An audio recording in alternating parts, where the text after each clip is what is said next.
part 23. So after she hit me with that, I was like, and again, maybe it was my naivete for even believing that I would have some type of fair trial. Now, and the thing, this is another thing. I saw the movie Hurricane. If you have not seen that movie, it's a movie starring Denzel Washington. He portrayed Reuben Hurricane Carter, who was a boxer out of Passaic County, Paterson, New Jersey. And he was in prison for 19 years for a crime he didn't commit. And that story, number one, is the reason why I wrote the book. Number two, it was one of the reasons why I wrote the book. But it was also the fact that this man was in jail. This man was in prison for 19 years for a crime he did not commit because of, according to him, according to the movie, a corrupt New Jersey judicial system and the prosecutor. So I didn't, and then again, I see them committing the crimes while I'm at work, allegedly. So I did not trust the fact that if I would have filed this lawsuit in state court with no attorney, and I already see that you corrupt, like if I allegedly, but if I see how you're doing and how you scheming, I'm gonna move differently. I filed my lawsuit in federal court, and the thing with that was, I felt as though I would get some type of I would get some type of chance. It would be some type of fairness to the lawsuit. I don't know why I thought that. And the fear of, not saying it's the fear, just that I knew how I live in a county that I worked in. So I would have had to file the lawsuit in the county where I worked, and I didn't know how those logistics go. So to protect the legitimacy of my lawsuit, I thought it was better to file federal than state. In the movie Hurricane, it was a point in time where Reuben, they found new evidence in Reuben Hurricane's Carter case. And his attorney was advising him, saying, listen, he was telling the attorney, you got to take this information. You got to go straight to the federal court. The state courts can't be trusted. New Jersey courts is corrupt, allegedly, according to him. And he didn't want to take it there. He was already in prison for 19 years. And the attorney was like, no, we got to take it to the state. If we don't take it to the state, they're going to throw it out.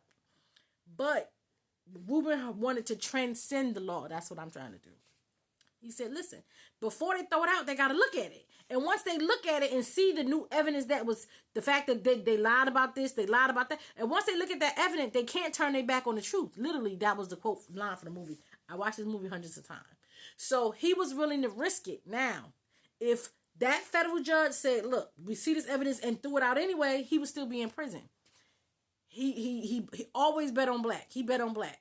And that's why I don't trust the state court. I didn't trust the state. I work for them.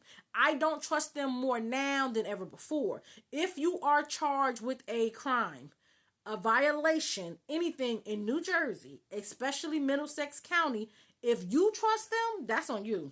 I wouldn't trust them as far as I can see. And baby, I'm blind in one of my eyes. I can't even see the screen. Okay? I'm legally blind with the girls in the video. Legally blind.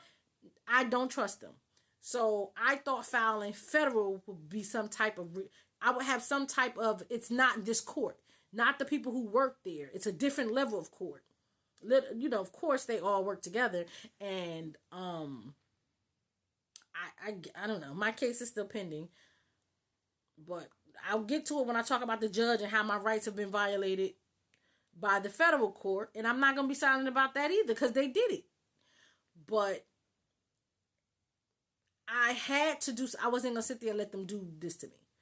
And Malcolm X said, you would be a fool to address your avenue, to only use the avenue that your enemy tell you to use. And of course, the courts want you to go through the court because they have literally figured out how to shut you down. So of course, they would want me just to file my lawsuit and wait on whatever it is that they decide in the court, and me just sit here and twiddle my thumbs. They got my nephew locked up. They hiding evidence in his case. They torture him while he in prison. You saw the video. He's scared to say something about it because how they treat him. They go in his room, toss his cell, do all kinds of stuff to him. Don't change his clothes. Don't give him access to the phone. Don't let his attorney in. So me trusting the fact that I'm going to go to court and everything's going to be filed and And I thought at least I would have a chance. My evidence is airtight. I have everything I need on my side to have a successful outcome in my case. But that didn't matter. They were going after my witnesses. So, again, they not playing fair. So, since y'all not playing fair, I'm not playing fair. That's why the book to me was so important. It was so important for me to write my book. Not just because you want to get money. I'm not even selling the book right now. The book is allegedly, I'm not even selling it right now. I'm several reasons why I'm not selling it, but money doesn't move me. I'm not a materialistic person. I grew up poor. Seth Boynton Terrace, 5 of us in a 2-3 bedroom. Money don't faze me. So them thinking that money, for me to get my book for money is not about money. It's the principle. The principle of you trying to tell me that you are going to violate the law, that you're going to violate my rights, you're going to violate my nephew rights, you're going to violate my people's rights, and and you're going to keep doing. If you do this to me, somebody try. No, it was more. That's why I'm on this series. That's why we are on part 23, because I want to bring attention what was done to me.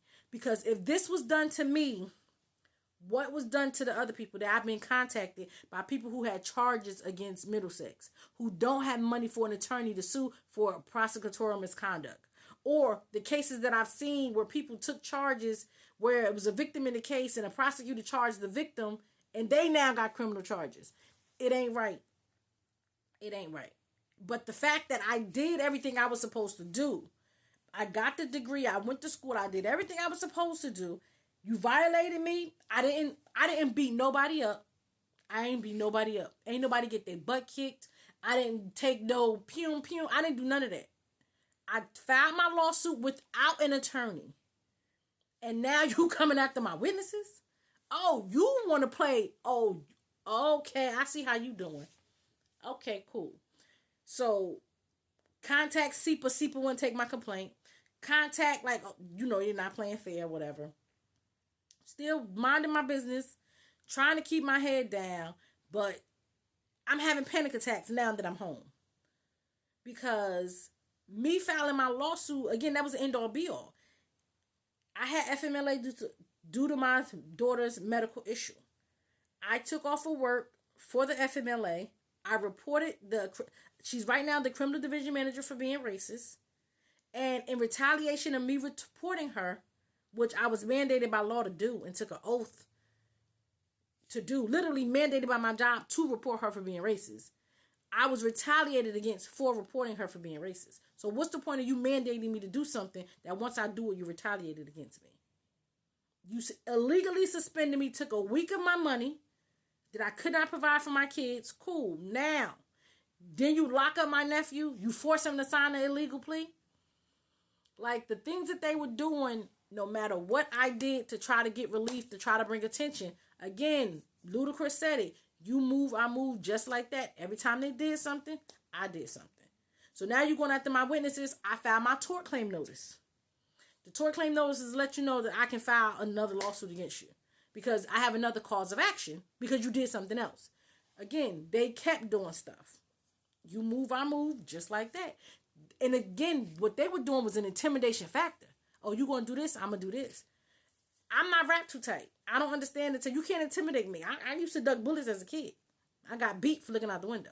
I'm not scared of y'all. And that's the issue that they had. Nothing they was doing was scaring me.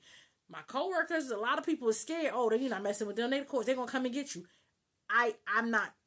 I ain't afraid of no ghosts. I used to duck bullets. I'm from Newark, New Jersey. If you saw the tape of someone say, oh, you date a woman from Newark, you can't scare. We don't scare easily. So, maybe better luck for them next time.